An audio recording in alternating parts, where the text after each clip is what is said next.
बच्चे को सवाल आ जाए वो कि सर ये तो आपने पढ़ाया नहीं था। अच्छा बच्चों, क्या पढ़ना है आज? पढ़ना है आपने रेगुलेटेड मार्केट प्राइस। क्या बनी? इसमें क्या होगा बताओ, मैंने क्या कहा? गवर्नमेंट डिमांड एंड सप्लाई के काम में मुदाखलत करेगी। राइट जी। अच्छा बच्चों, अब ये जो बच्चों बात है, हम इसको कहते हैं कि देखिए, कभी कभी ऐसा होता है कि इस डिमांड एंड सप्लाई के निज़ाम में सप्लायर का अंग्रेजी में क्या कह सकते हैं, इस्तेहसाल हो रहा होता है। उर्दू में कह सकते हैं एक्सप्लॉयटेशन हो रही होती है। क्या हो रहा था बच्चों? इस्तेहसाल हो रहा होता है अंग्रेजी में, और उर्दू में एक्सप्लॉयटेशन हो रही होती है। अब सप्लायर बेचारे को जो है उसका खर्चा पानी पूरा नहीं हो रहा, उसने जितनी लागत आई उस प्रोडक्ट को बनाने में पूरी नहीं हो रही, तो क्या वो अगली दफा उस प्रोडक्ट को बनाएगा? और अगर वो उसको नहीं बनाएगा तो क्या होगा नतीजा उसका? वो शॉर्टेज होगी, इंपोर्ट करनी पड़ेगी, इंपोर्ट बढ़ेगी। हुकूमत कहती है यार अगर इसको मायूस कर दिया ना तो ये प्रोडक्शन नहीं करेगा और हमारा किया धरा सारा, वो पंजाबी में कहते हैं ना उसको, कि जाया हो जाएगा। उर्दू में कहते हैं खूं खाते हो जाएगा, है ना? तो क्या होगा? अच्छा एक्चुअली ना मेरी जबान जबान इतनी अच्छी नहीं है, यानी कि I am not good in languages, तो इसलिए आप इसमें ना जरा थोड़ा सा सब्र कर लिया करो, क्योंकि एक बंदे को लैंग्वेज नहीं आती तो वो ऐसे ही करेगा ना। क्या हाल है बच्चों? वो कुछ ना कुछ तो तीर तुक्का चलाएगा, है भाई? तो जुबान की परवाह ना करो, ये तो समझ आ गई ना कि इस्तेसाल होता क्या है। तो सप्लायर का इस्तेसाल हो रहा है, तो एक ऐसी सूरत है इसमें सप्लायर का इस्तेसाल हो रहा है, उसकी एक्सप्लॉयटेशन हो रही है। हुकूमत कहती है यार अगर इसकी मदद ना की तो अगले साल ये चीजें बनाएगा नहीं, और नतीजा क्या होगा बताओ? उसकी शॉर्टेज, वो भी चीज इंपोर्ट करनी पड़ेगी हमें। तो हम क्या चाहते हैं, ये अपना काम करता रहे। कभी कभी ऐसा होता है कि हमें नजर आता है कि यार कंज्यूमर के साथ बहुत ज्यादा जुल्म किया जा रहा है, बहुत ज्यादा जुल्म किया जा सकता है। उर्दू में क्या कह सकते हैं, उसे एक्सप्लॉइट किया जा रहा है, यानी उसकी जेब में इतने पैसे नहीं जितने उससे मांगे जा रहे हैं, और चीज की उतनी वर्थ भी नहीं है। तो यहाँ पे भी हुकूमत मुदाखलत कर सकती है। अब ये दो तरह की मुदाखलत हैं अलग अलग, दो तरह की मुदाखलत हैं अलग अलग, ये दोनों सियासी वाकयात हैं। इससे आप ये ना समझिएगा मेरी कोई सियासी वाबस्तगी है, मैं जिक्र कर दूंगा, आपको बुरा लगे तो माजरत, ठीक है, लेकिन मेरी कोई सियासी वाबस्तगी नहीं है। मैं, अगर आप जानना चाहें कि मेरी सियासी जमात कौन सी है, तो मेरा लगाव थोड़ा बहुत है जमात इस्लामी के साथ, बाकी किसी के साथ मेरा कोई लगाव नहीं है। सीधी बात मैं बता दूं, मुझे तो सारे जहर लगते हैं। मुझे अगर मेरी जेल में नवाज शरीफ और इमरान खान होते तो अब तक दोनों की राम ना हो सरिया। नहीं नहीं, ज्यादा भी जज्बाती नहीं है। मैं दोनों को फड़का रहा। हाँ, एक दफा मुल्क साफ करो, बिल्कुल नीट एंड क्लीन, नई फसल तैयार करो, नए ख्यालात के लोग, यंग लोग। अब बिलावल अच्छा है, वो मुझे अच्छा लगता है, क्योंकि एक तरह से मेरी बहन भी है। नहीं नहीं, सॉरी सॉरी, माजरत माजरत माजरत माजरत, मजाक करा, मजाक करा, सीरियसली। अच्छा बच्चों, चले कोई बात नहीं। अच्छा नहीं, मैं उसे अच्छा इसलिए कहता हूँ, माँ भी गवा दी, नाना भी गवा दी। तो ऐसा अल्लाह ना करे किसी के साथ, जुल्म तो होगा, ये तो मान। क्या हाल है कि नहीं? अगर आप देखें थोड़ी देर के लिए, आप सलमान बन जाए, इमरान खान का जो बेटा, सारी जिंदगी बाप तो नहीं ना उसने देखा, जुल्म तो है। अब माने या ना माने, जुल्म तो है। क्या ख्याल है? इसी तरह हमारी कलसूम नवाज गुजर गई और वो जेल में था, जुल्म तो है। ये हमारे निजाम में जुल्म बड़ा, ठीक है। बेटा बेचारा वहां बैठा है, बाप जेल में, शोहर यहाँ बैठा है, बीवी जिंदगी मौत की जंग लड़ रही है। जुल्म तो है, ये तो आपको मानना पड़ेगा, क्योंकि मैं तो न्यूट्रल आदमी ना, मेरी किसी व्यवस्था की नहीं, मैं तो सबके से प्यार करता हूँ, सबसे लड़ाई करता हूँ। क्या ख्याल है? आपके अपने अपने बुत हैं, आप जिसकी मर्जी पूजा करें, हमारा क्या? हम तो सिर्फ अल्लाह की पूजा करते हैं। आपने दिलों में जगह बनाई हुई है ना? लेकिन कभी आपने ये सोचा है कि ये जो मुख्तलिफ लोग अल्लाह के अलावा किसी से मोहब्बत कर बैठते हैं और फिर नाकाम हो जाते हैं, कोई मजनू बन जाता है ना, कोई रांझा बन जाता है। अच्छा, ऐसा क्यों होता है, कभी सोचा आपने? मैं आज आपको बहुत इंपॉर्टेंट बात बताता हूँ। दिल दिल सिर्फ अल्लाह के लिए, दिल सिर्फ, इसके अंदर किसी की तस्वीर लगा लो, खवारी के अलावा कुछ नहीं मिलेगा, किसी की लगा लो, ठीक है जी। तो मेरे से पूछो, मैं तुम्हें मोहब्बत की डेफिनेशन बता, मेरे से पूछो, मैं तुम्हें आपने इल्म की रोशनी में फिर टॉपिक शुरू करते हैं। देखिए, तो अल्लाह के अलावा किसी की तस्वीर ना लगाओ, क्योंकि ये बना ही अल्लाह की इबादत के लिए। ये मस्जिद से भी बड़ा घर है अल्लाह का, तो इसमें अल्लाह ही रहेगा। कि कोई और बसेगा तो क्या मिलेगी? हवारी। आप इमरान खान की तस्वीर लगा लो, इमरान खान को भी ख्वार करोगे,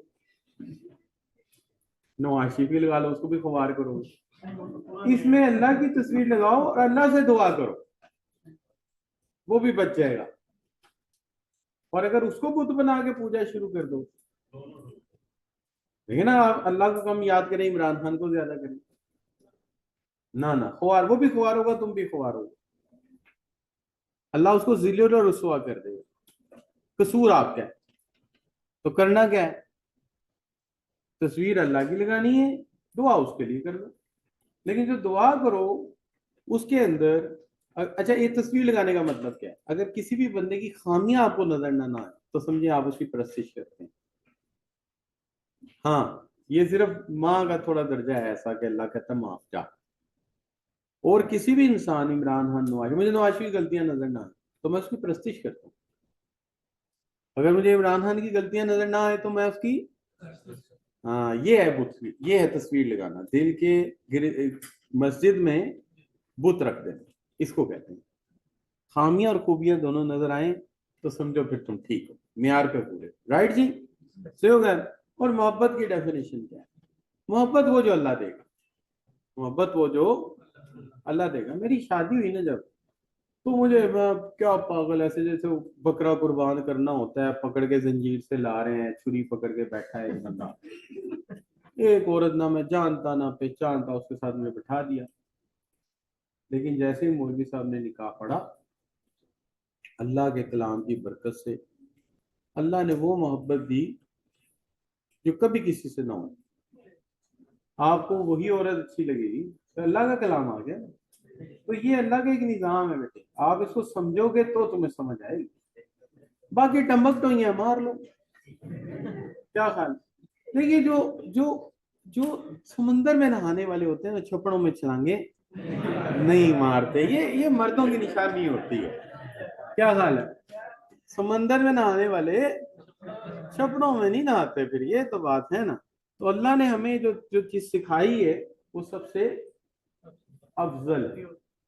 मेरी शादी हुई थी 2003 में, मेरी वालदा का इंतकाल हुआ 2013 में।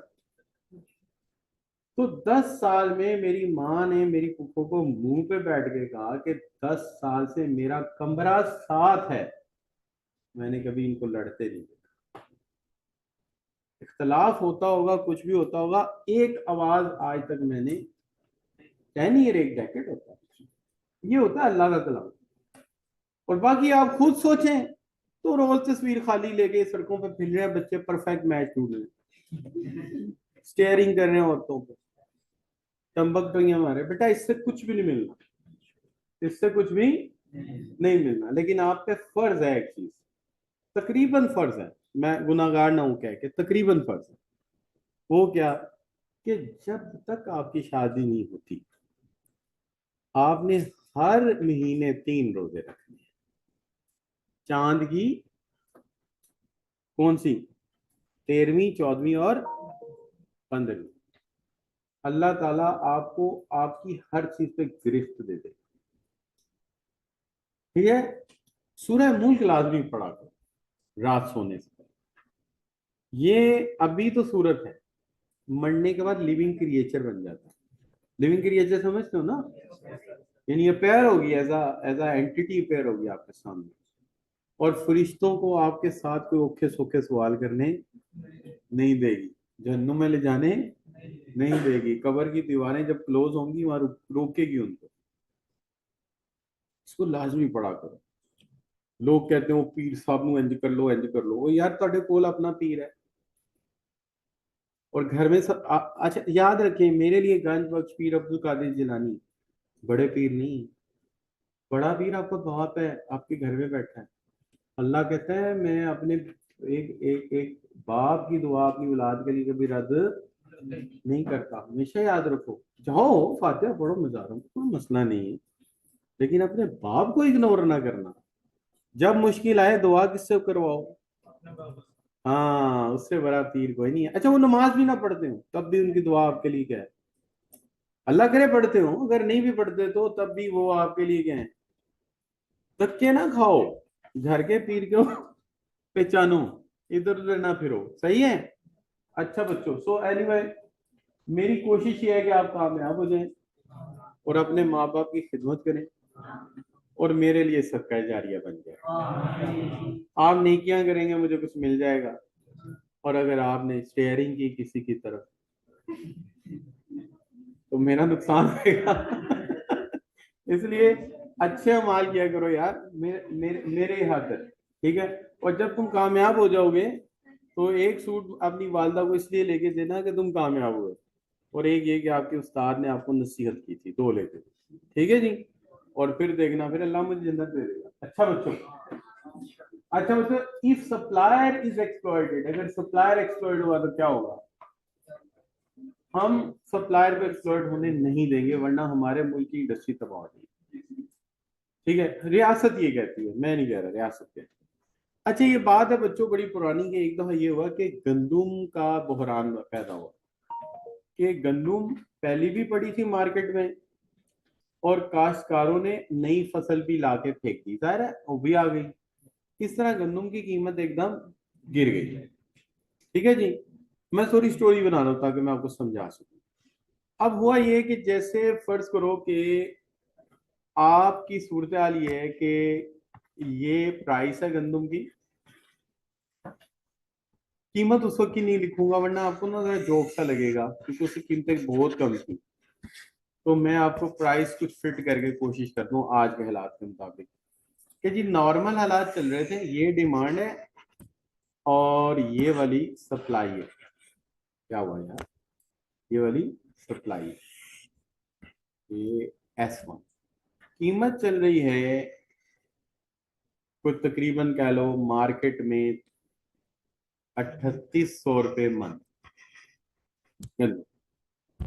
नई फसल आई, सप्लाई एकदम हो गई ज्यादा, सप्लाई एकदम क्या हो गई? ज्यादा हो गई। मैं ना इस लाइन को जानबूझ के डॉटेड बना रहा हूं, ठीक है।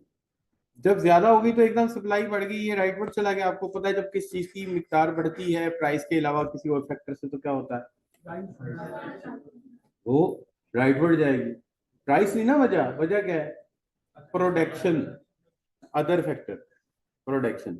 तो प्रोडक्शन नहीं आ गई तो सप्लाई कर्व आ गया ये वाला, इसको हम नाम दे देते हैं S2, सप्लाई कर्व 2। अब एकदम से इसकी कीमत डिमांड एंड सप्लाई फोर्सेस ने गिराई और गिरा के कर दी 2000। कितनी कर दी? 2000। अब ये ना इस वक्त बेहतरीन मौका है एजेंट्स के लिए, फ्लोर मिल्स के लिए, अमीर लोगों के लिए, उठा लो कर लो। अब सब उठा लेंगे, क्या होगा बताओ? इस महीने उठा ली, अगले महीने वो क्या करेंगे? वो आपस में मिलके एक कार्टेल बना लेंगे, यार गंदुम ना रिलीज करिए अभी, जरा खींचने में क्या होगा? शॉर्टेज पैदा होगी और उसकी कीमत 3800 पे नहीं लेके जाएंगे, ये 6-7 हजार पे उठा के ले जाएंगे। अब हुकूमत ये होने दे, हुकूमत ये नहीं चाहेगी, ठीक है ना। अब हम ये 2000 से ये वाली लाइन में अगर मैं मिटा दूं, जरूरत नहीं है इसकी लाइन की, मैं ये लाइन मैंने मिटा दी, ठीक है, ये मैंने मिटा दी। 3800 लिखा रहने देते हैं, यहाँ इसको बिठा दो। चलिए हुआ क्या? सप्लाई कर्व के नीचे आने से या सप्लाई के एकदम बढ़ने से कीमत नीचे आ गई, राइट जी। हुकूमत ने कहा यार ये लोग 3800 से 2000 पे ले आए हैं, फिर उठा के पता नहीं 6 पे ले जाएंगे। ना भाई हमें कबूल नहीं है। हुकूमत ने कहा जी ऐसा है, मैं उन दिनों नवाज शरीफ साहब की हुकूमत थी, उन्होंने कहा जी ऐसा है, हम एक कीमत फिक्स करेंगे, उस पे शॉपिंग कर लो तुम गंदम, उससे नीचे शॉपिंग नहीं कर सकते। उन्होंने फिक्स कर दी कीमत 3200 रुपये। कितनी कर दी बच्चों? 3200 रुपये उन्होंने फिक्स कर दी कीमत। इससे कम कोई खरीदेगा तो क्या होगा? हाँ सजा मिलेगी। शतूत की सोटी पे उसाका की टेप चढ़ा के फैंटी लगाएंगे। शतूत की सोटी पे उसाका की टेप क्यों चढ़ाते हैं? हाँ शतूत की सोटी लचकदार होती है, एकदम मारो तो 2 दफा लगती है। हाँ मेरी बेगम के पास भी है। हाँ, ट्यूशन पढ़ाती थी ना पहले, तब की पढ़ी हुई है, तो उसने संभाल के रखी हुई है। अच्छा बच्चों, तो यहाँ तक बच्चों बात समझ आ रही है? नहीं आ रही? तो अब बच्चों क्या है कि अगर इससे इससे ज्यादा, इससे कम कीमत देगा तो एक्सप्लॉइट हो जाएगा ना, तो उसने कहा इससे कम नहीं दे सकते। इसको ना कभी भी आप बिजनेस रिकॉर्डर पढ़ोगे या कोई इकोनॉमिस्ट वगैरह पढ़ोगे, उसके अंदर लिखा हुआ है प्राइस कोड, ठीक है। और हमारी जो जो अखबार छपती है उसके अंदर लिखा होता है इमदादी कीमत। इमदादी कीमत हमेशा बच्चों होती है अपना सप्लायर के लिए, ठीक है। लेकिन हमारी इकोनॉमिक्स इसको ना 2 डिफरेंट नाम देती है, इस तरह नाम 3 हो जाएंगे, एक वो जो अखबार में छपता है और 2 वो जो हमारी किताब में। क्योंकि हम इससे नीचे नहीं ना जा सकते, तो इसलिए वो इसको कहते हैं फ्लोर प्राइस। क्या कहते हैं? फ्लोर प्राइस, ठीक है। और दूसरी बात, फ्लोर प्राइस क्योंकि इससे नीचे नहीं जा सकते, इससे इसको मिनिमम प्राइस कहते हैं। Floor price, minimum price. समझ आ रही बात? हुआ क्या, वे 3800 में बिक रही थी, सब खुश थे, लेकिन नई फसल आ गई तो गंदम मार्केट में, और एकदम मार्केट में डिमांड सप्लाई ने रेट गिरा दिया। को खेतों में गंदम के इतने गोदाम पड़े हुए हैं और स्टॉक उनके पास है कोई नहीं कि उठा के रख ले। तो जब स्टॉक नहीं होगा, गंदम के भंडार पड़े होंगे, तो जाहिर है वो तो बेचारे कहेंगे जो रेट देते हो दे दो भाई, ले जाओ, भी बारिश होगी तो हमारा क्या होगा, नुकसान होगा। और वो ऐसे हालात में अफवाह भी फैला देते हैं कल रात को से तेज बारिश होगी, वो बेचारे वो डर जाते हैं। वो जो ब्रोकर्स होते हैं, हम कहते हैं उनको, पता नहीं एजेंट कहते हैं, दलाल कहते हैं, जो भी कहते हैं, वो ज्यादा 2 नंबरी करते हैं। तो लिहाजा हुकूमत ने क्या किया, हुकूमत ने कहा नहीं, हम सप्लायर को ये जुल्म होने, क्योंकि ना उसकी खाद के पैसे पूरे होंगे, ना पानी के उसके मोटर के यानी कि ट्यूबवेल के पैसे पूरे होंगे, ना बिजली का बिल निकलेगा, अगली तो गंदम उगाएगा नहीं, और हमें गंदम यहाँ ऑस्ट्रेलिया से मंगवानी पड़ेगी, यहाँ अमेरिका से, और उस पर ट्रांसपोर्ट कास्ट डालेंगे तो गंदम उससे कहीं ज्यादा महंगी भी पड़ेगी और इज्जत भी जाएगी कि एक एग्रीकल्चर मुल्क हो के हम अपनी गंदम पूरी नहीं कर सके, ठीक है ना। और इंडिया का एक पंजाब है, पूरे इंडिया को गंदम दे रहा है और हमसे छोटा है, तो शर्म की बात है कि नहीं है? और हम उनके लतीफे बनाते हैं, सिख ऐसे होते हैं, सिख ऐसे होते हैं, तो सिख हमसे कई गुना ज्यादा समझदार हैं। पठानों के लतीफे बनाते हैं और एटम बम हमें पठान बना के देते हैं। हम कहते हैं समझदार नहीं है, और एटम बम हमें वो बना के, कोई मुस्तकिल मिजाजी का काम हम पठानों को दे देते। ट्रॉलर चलाना 22 मीटर कोई पंजाबी को नहीं देता, किसको देता है? उन्हें पता है, उसने ध्यान से बैठना है डट के। कमिटमेंट क्या करेगा? चौकीदार। क्या हाल है? ज्यादातर क्या रखते हैं? क्यों? देसी होएगा तो क्या करेगा? लस्सी भी है और क्या। हमारा एक गार्ड था, रात को डाकू आए, सोसाइटी का गार्ड था, उसकी गन्ने उठा गन्स उठा के ले गए। हमारे गार्ड्स की गन चली गई, फिर उसको गन नहीं लेके दी, कहता अब मैं ध्यान से बैठूंगा भला मारी के। अच्छा बच्चों, सो यहां तक बच्चों को चीज मुश्किल, राइट जी? बात समझ आती है? चलो मान लेते हैं कि आपने समझ लिया। अच्छा मसला क्या है? मसला ये याद रखना, जो मिनिमम प्राइस जब आती है तो बच्चे के जहन में आता है इक्विलिब्रियम से कहाँ होगी। हाँ ये कंफ्यूजन होगी आपको।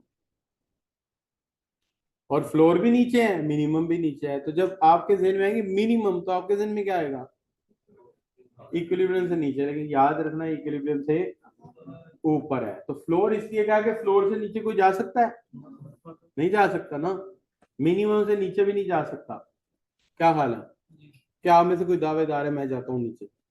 और भाई वो और मखलूक होती है जो जमीन के नीचे रहती है। अच्छा, ठीक होगी बात बच्चों? तो इससे नीचे आप नहीं जा सकते, राइट जी। अब होगा क्या?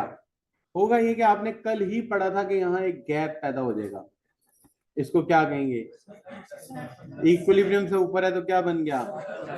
Surplus gap. यकीन करें हुकूमत को इसकी परवाह भी नहीं है। उसे सिर्फ इस चीज की परवाह है कि मेरे काश्तकार के साथ जुल्म नहीं होना चाहिए, बाकी जो होता हो जाए। अब सरप्लस का कह रहे हैं, उन्होंने कहा जी सबने शॉपिंग कर ली, आपके पास 5 दिन है। यादगार आटा नंबर 1, पंजाब आटा नंबर 1, जाओ भी खरीद लो गंदम जितनी लेनी, ब्रोकर खरीद लें, प्राइवेट हाउसेस खरीद लें, जितना मर्जी खरीद लें। खरीद लिया, खत्म। बाकी की सारी गंदम कौन उठाएगा? गवर्नमेंट। और उठा के कहाँ रख देगी? अपने गोदामों में। ये गोदाम अक्सर आपने देखे होंगे, जब आप कभी ट्रेन पे जा रहे हो तो पीले से रंग का एक गोदाम होता है, उसको लिखा है हुकूमत का गंदम का गोदाम। आप कराची जाएं, कभी पिंडी जाएं, रास्ते में, ट्रेन के रास्ते में पटरी के पास बना होता है, ठीक है? पटरी के पास क्यों रखा हुआ? नहीं नहीं, जिस जगह शॉर्टेज होगी वहां से तोड़े रखेंगे, ट्रेन पे भेज देंगे। सप्लाई की शॉर्टेज क्या कर देंगे। इस तरह हुकूमत की जिम्मेदारी है सारा साल उसकी कीमत भी बरकरार रखेगी और किसी जगह शॉर्टेज भी होने नहीं देगी। एक तरह से हुकूमत खुद एक बहुत बड़ा व्यापारी बन के मार्केट में आ गई है, सबसे बड़ा व्यापारी। और सारी गंदम खरीद के उसने फालतू रख ली है और सारा साल एक सस्ती कीमत पे सबको प्रोवाइड करेगी। इस तरह शॉर्टेज भी पैदा नहीं होगी और गंदम की कीमत भी कंट्रोल रहेगी। और अगर फ्लक्चुएट हो गई तो क्या होगा? बताओ बताओ। नहीं बेटा, पॉलिटिकल एम्स खराब हो जाएंगे ना उनके, हुकूमत बदनाम हो जाएगी यार। क्या हाल है? एस्टेब्लिशमेंट 2 दिन नहीं लगाएगी, यही बहाना लगा के जी ये तो गंदम नहीं पूरी कर सके लोगों की, इनको फारग कर देते हैं। क्या हाल है? हो सकता है ना। लिहाजा उन बेचारों के लिए बड़ा जरूरी है, समझे बात? हाँ, ये जरूर आप कह सकते हैं कि सर गंदम जब लेंगे तो गीली होगी। जब पौधा से उतरता है बीज तो थोड़ा नमी वाला होता है, और जब थोड़े दिन पड़ा रहे तो क्या होता है? खुश्क होता है, वजन कम हो जाएगा ना। लेकिन हुकूमत पूरा कर लेती है। वो कैसे? गोदाम में सिर्फ गंदम नहीं पड़ी होती, चूहे भी तो होते हैं, तो उनकी महंगियां भी जो मिलती रहती है। और बाद में क्या होता है? जब आटा बनता है वही जो बेच देते हैं, वजन पूरा। और बाद में घरों में जब आता है तो हमारी माए बहनें उसका पिज्जा बनाती हैं, डो गूंथती हैं, टेस्टी, क्या बात है ना बच्चों? ये तो होता ही रहता है। क्या हाल है बच्चों? वजन पूरा। क्या हाल है बच्चों? अच्छा जी, तो बच्चों ये हो गई बात इसके ऊपर। ये आपकी किताब में लिखा है इसको बफर स्टॉक। बफर स्टॉक का नाम लिखा हुआ है, ढूंढेंगे कहां पे? मिला बच्चों? नहीं मिला? मिल गया? पेज बता दो सब। 58 पेज। चलो जी। कहता है stable prices of agriculture commodities often subject to a political influence of most of government. वो सारी गवर्नमेंट का पॉलिटिकल एम ये होता है कि जो फूड है, एग्रीकल्चर प्रोडक्ट्स है, उनकी कीमतें क्या रहे? बरकरार रहे। अच्छा, ऐसी सूरत में क्या होता है? कहता है कि the price of good is the main source of income for those individuals. जो वो उगाने वाले इंडिविजुअल्स हैं, उनकी जिंदगी की आमदनी का आखिरी जरिया यही है। हुकूमत इंश्योर करती है कि इसकी कीमतें स्टेबल रहें, प्रिडिक्टेबल रहें और इनको एक प्रिडिक्टेबल इनकम मिलती रहे ताकि ये गंदम उगाते रहें। तो यूजुअली इसके लिए हुकूमत को एक बफर स्टॉक स्कीम बनानी पड़ती है। वो क्या होती है कि वो एक मिनिमम या फ्लोर प्राइस तय कर देते हैं, उस प्राइस पर सबको खरीदनी पड़ेगी गंदम। लेकिन जितनी गंदम इजाफी होगी गवर्नमेंट इंटरवेन करेगी, यानी मुदाखलत करेगी और उसको क्या करेगी बच्चों? परचेज कर लेगी और फिर उसी फ्लोर प्राइस पे परचेज करेगी और करके इसको किसी गोदाम में शिफ्ट कर देगी। और फिर पूरे मुल्क में जहां कहीं शॉर्टेज होगी, कीमत बढ़ने लगेगी, वहां पे अपनी सप्लाई फेंक देगी ला के ताकि कीमत वापस आ जाए। ठीक है, ये हमारा वो डायग्राम जो हमने बनाया। और एक डायग्राम जो उन्होंने बनाया। तो मैंने ये वाली जो थी ना, ये वाली आपकी जो थी कर्व, इसको मैंने वहां भी गायब कर दिया था ना। तो बस आपको याद होना चाहिए यार, वहां कीमत थी, जब सप्लाई आई तो कीमत गिर गई। और उसके बाद आपको मेन बात जो समझनी है वो क्या, कि हुकूमत ने एक मिनिमम प्राइस क्या कर दी, फिक्स कर दी कि बस जी इसके ऊपर ही खरीदोगे, जिसने खरीदना खरीद लो, बाकी सारा हम ले जाएंगे। ले जाके कहाँ रख देंगे, गोदाम में। लोग कहते हैं जी, बात समझ आ रही है आप लोगों को, लोग कहते हैं जी इसके डिसएडवांटेजेस हैं। कहता है सबसे पहली बात है इसके ना डिसएडवांटेजेस में हाई अपॉर्चुनिटी कॉस्ट है। अपॉर्चुनिटी कॉस्ट इस चीज को कहते हैं कि अगर आपके अब्बू के पास 10 लाख रुपया है, तो जिस चीज पर खर्च करेंगे अपॉर्चुनिटी कॉस्ट आएगी। क्या मतलब, अब्बू ने 10 लाख रुपए में घर में कोई इक्विपमेंट लगवा लिया, कोई इक्विपमेंट लगवा लिया। अब वो 10 लाख रुपए उस पर खर्च हो गया, ठीक है, वो 10 लाख से आपके सीए का बजट बन सकता था पूरे करियर का। तो ये क्या आ गई उसकी अपॉर्चुनिटी कॉस्ट। एक काम करेंगे दूसरा नहीं होगा, इसको अपॉर्चुनिटी कॉस्ट है। सही जी। जैसे आप ड्रामा भी देख सकते हैं, टेस्ट की तैयारी भी कर सकते हैं। तो टेस्ट की तैयारी की अपॉर्चुनिटी कॉस्ट क्या होगी, ड्रामा छोड़ना पड़ेगा, राइट जी। तो हर चीज की अपॉर्चुनिटी कॉस्ट होती है, ठीक है ना।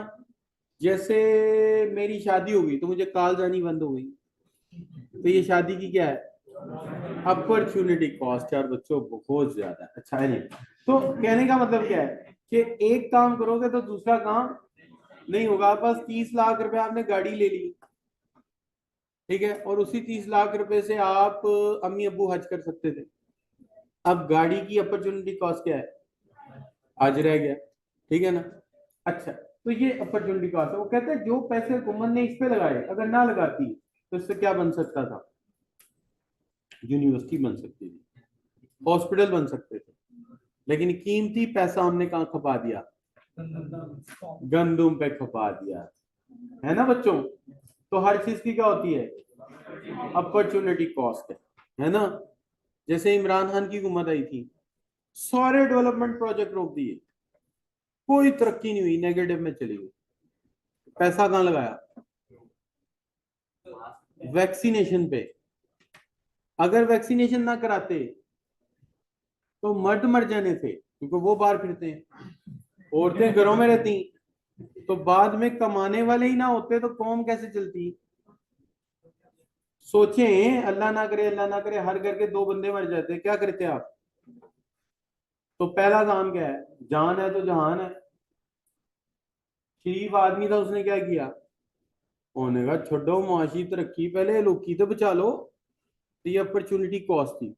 पूरा हमारा ये जो था ना, क्या नाम लेते हैं यार, ये एक्सपो सेंटर, यहाँ पे जाकर टीके लगवाओ मुफ्त। मैंने खुद लगवाए थे। लगवा के ज्यादा तकलीफ हुई थी, 2 दिन पड़ा रहा।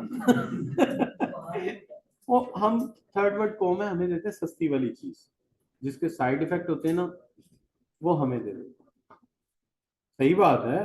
ये शौकत खानम जाओ ज़कात पे चलता है, तो जो अच्छे ब्लेड होते हैं अमेरिका वाले यूज करते हैं, उसके जो खुंडे होते हैं कहते पाकिस्तान भेज दो, ये ना उन्हें डिप्रेशन होता। सीधी बात है, गरीब आदमी बेचारा बोल ही नहीं सकता। अच्छा बच्चों, बात समझ आ रही है क्या, अपॉर्चुनिटी कॉस्ट है। हमने एक तरफ पैसा लगा दिया गंदुम पे, बाकी काम रुक गए। ओ यार ये ना समझ लो पीटीआई में हूँ मैं, पहले बता दिया आपको। जी बेटे, जी वो उसी का रिवर्स होता है ना, जो जिसम में डालते हैं। यार हमारी तो इतनी हुई थी, एक सोफा कम बेड था हमारा टीवी लॉन्च में, उस रुख पे मैं सोया था इधर 2 दिन उठी फेरे से, रोटी भी पड़ोसी को आके गए था। पड़ोसियों को बोला वो रोटी देंगे मैं। अच्छा बच्चों, यहाँ तक ठीक है जी, समझ आ रही बात की। अच्छा, उसके बाद बच्चों apprehension of excess production. Apprehension of excess production क्या है, तो उसको पता है मेरी चीज बिक जानी, मैं जितनी मर्जी उगा लूं, तो क्या करेगा, वो क्या करेगा, वो ज्यादा उगा लेगा, फिर उसका क्या करेंगे, है ना। एक दफा इमरान खान के दौर में उगा ली थी लोगों ने, उसने एक्सपोर्ट कर दी। वो कमबख्तों ने कोड गलत कर दिया, स्टैटिस्टिशियन ने, एक्सपोर्ट ज्यादा हो गए। बाद में इतनी तनकीद हुई, इतनी तनकीद हुई, कसूर किसका था, स्टैटिस्टिशियंस का, जिन्होंने क्वांटिटी गलत बताई। उन्होंने कहा इतनी ज्यादा होगी, उसने एक्सपोर्ट कर दी। बाद में वो शॉर्टेज हो गई, फिर इंपोर्ट करनी पड़ी। 3 फीट। अच्छा बच्चों, सो एक्सेस होगी तो गलत बात है ना, तो एक्सेस हो ही ना। और गंदम गन्ना भी तो उगाना है, कपास भी तो उगाना है, तो गंदम उगा लें और कपास इंपोर्ट करें, तो ये हल तो नहीं है। अच्छा आगे क्या आ गया, एडमिनिस्ट्रेटिव कंसर्न। आप बताएं, आपने घर में स्टोर है आपके? अच्छा, उसको खिड़की भी ना रखे, कुछ भी ना रखे, वहां दरियां रख दे, चादरें रख दे, क्या होगा बताओ? गल जाएंगी। अगर वहां हवा ना गई तो दरियां आप उठाओगे ऐसे गिरेगी जैसे आटा नहीं होता, मैदा हाथ से छूट जाएंगी। इसलिए उसको क्या होना चाहिए, और कुछ देर बाद चीजों को आगे पीछे भी करना पड़ेगा, है ना जी। वरना लाल शर्ट रखी हुई जीन्स के ऊपर, जीन्स लाल नीली हो जाएगी तो ये होगा कि नहीं होगा? अब ये तो गंदुम है, तो उसके अगर नमी हो गई तो खराब हो जाएगी, पंखे लगाने पड़ेंगे, लाइट भी रात को लगानी पड़ेगी, और बोरियां ऊपर नीचे भी करनी पड़ेंगी, और फिर वहां अकाउंटेंट भी बिठाने पड़ेंगे ना, कितनी बोरियां आई कितनी गई, तो क्या होगा? एडमिनिस्ट्रेटिव का खर्चा भी आएगा। तो इसके ड्रॉबैक है, एडमिनिस्ट्रेटिव खर्चा भी आएगा, एक्सेस प्रोडक्शन भी हो सकती है, और वही पैसा कीमती किसी और चीज पर भी तो यूज हो सकता था, वो यहाँ लग जाएगा। राइट जी, वो बात समझ आ रही है कि पहली भी गई? चलो अच्छी बात है। अच्छा बच्चों, ये क्या कहता है, कहता है government set a minimum price. अच्छा ये देखो, पेपर में सवाल आया, उसमें एग्जामिनर की गलती, उसमें भी वही गलती की, क्या किया बोला, मीनिंग के आगे क्या लिख दिया, बिलो, क्या लिखना था? अंदाजा करें, इतनी बड़ी गलती एग्जामिनर से भी हो जाती है ये। लेकिन उस जमाने फिजिकल पेपर आता था ना, रिटर्न में, वो पेपर बाहर आया, हमने ओए भाई एग्जामिनर तेरा दिमाग खराब है, इसको वर्ब नहीं इसको बिलो लिखना, फिर बच्चों को 2 नंबर मिले उसके।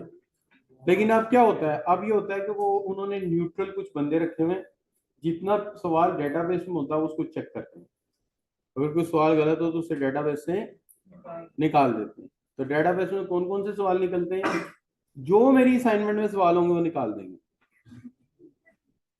बकायदा मेरा नाम है आई कैप में कि मुबशर अगर कोई असाइनमेंट बनाए तो वो सवाल ढूंढो डेटाबेस में होंगे जो उसने डाले, वो निकाल देते हैं। तो शाही साहब के निकाल देते हैं, इधर एक हसाम साहब हैं कोई, उनके भी निकाल देते हैं, नाम रखा हुआ बकायदा। क्यों? हम क्या करते हैं, हम बच्चा पेपर दे के आता है, इंटरव्यू ले लेते हैं, अच्छा भाई सवाल कैसा था, वो सच्ची सच्ची बता देता है, याद रह जाता है ना बात, हम एग्जैक्ट वही वाला कंपोज कर लेते हैं बहरहाल, और अगले बच्चों को वो सवाल करा देते हैं। इस तरह बच्चा जब पेपर देने जाता है 6-7 सवाल लग जाते हैं सही से, 14 नंबर तो आए, क्या हाल है? उनको पता चल गया, एकदम हमारे को 15-20 लग गए, और उस जमाने में मेरिट सर्टिफिकेट आता था, हमारे मेरिट सर्टिफिकेट भी आ गए। और क्या यार, इनका कुछ करो। उसका हाल ये निकला कि इनकी असाइनमेंट पकड़ो, जो सवाल इनके डाले हो अगर हमारे डेटाबेस में हो तो उन्हें निकाल के बाहर फेंको। अच्छा बच्चों, अब ये क्या हो गया जी, देखो क्या कह रहा है कि if government set minimum price of a product below the market economy it would lead to excess supply. सारा ऊपर होगा सरप्लस, गैप होगा तो एक्सेस सप्लाई होगा। अच्छा कभी कभी गवर्नमेंट की बजाय पता है क्या यूज कर देता है, गवर्नमेंट की बजाय यूज कर देता है रेगुलेटरी अथॉरिटी। गवर्नमेंट खुद थोड़ी करती है, उन्होंने पाकिस्तान में मतलब फूड कंट्रोल डिपार्टमेंट कुछ ऐसा नाम है, तो रेगुलेटरी अथॉरिटी भी ऐसा कर सकती है। बात वही है, वो ये भी लिख सकते हैं, वो गवर्नमेंट भी लिख सकते हैं, इस तरह करके सवाल पेपर में आ जाएगा। सही बच्चों, इस तरह करके सवाल पेपर में आ जाएगा। राइट जी, कोई चीज मुश्किल है तो बताओ, है भाई? ओके।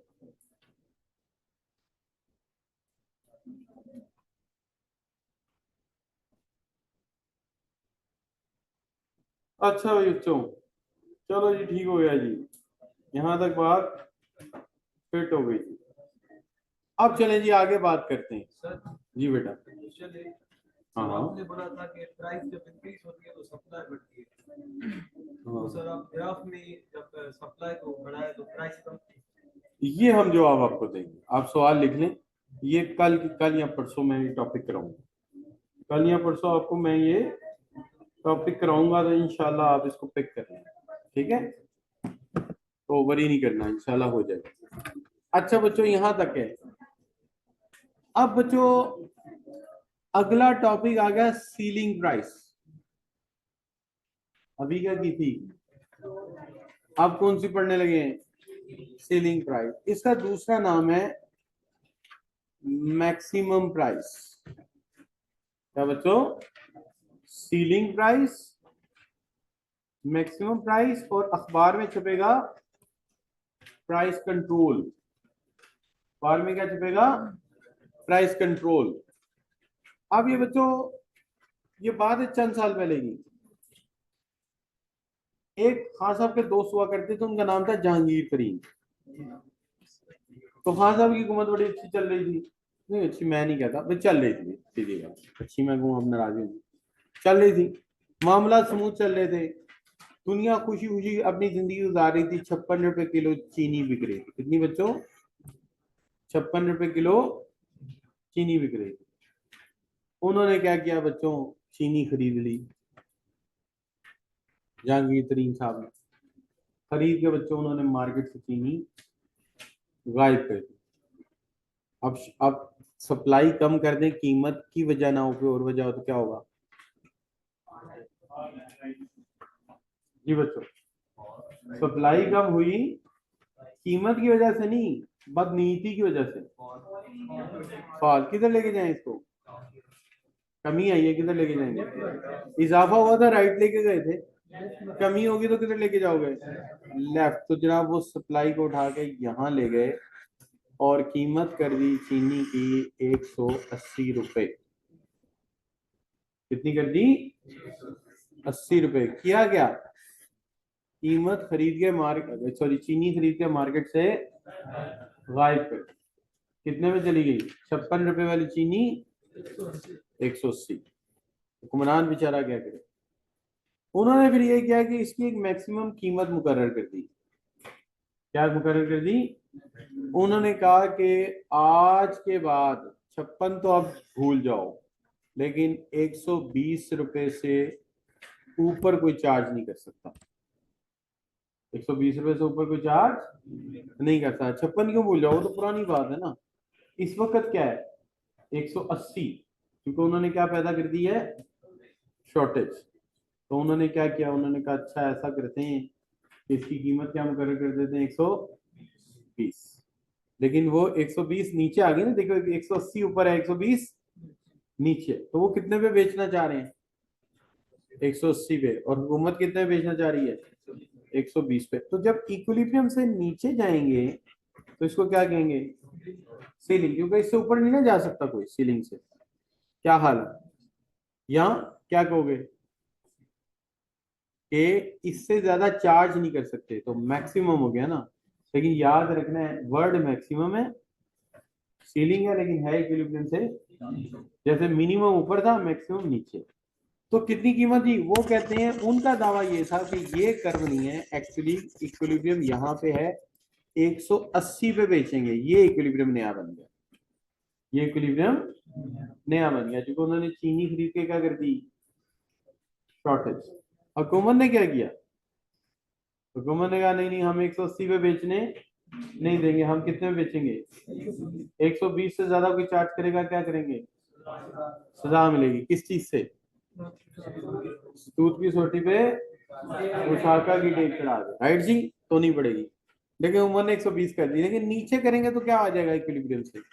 कौन सा गैप बनेगा? शॉर्टेज गैप बन जाएगा, राइट जी। तो गवर्नमेंट शॉर्टेज गैप को कैसे निपटा?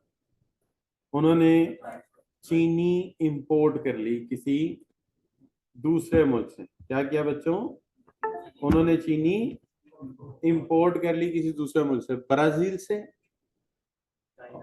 और मेरा हाल इंडोनेशिया से। आपको याद होगा ब्राउन सी एक चीनी आई थी, बड़ी मिलाओ फिर मीठा होता था, क्योंकि हमारे यहाँ चीनी बनती है उससे, गन्ने से, शुगर कैन से, वो बहुत मीठी होती है।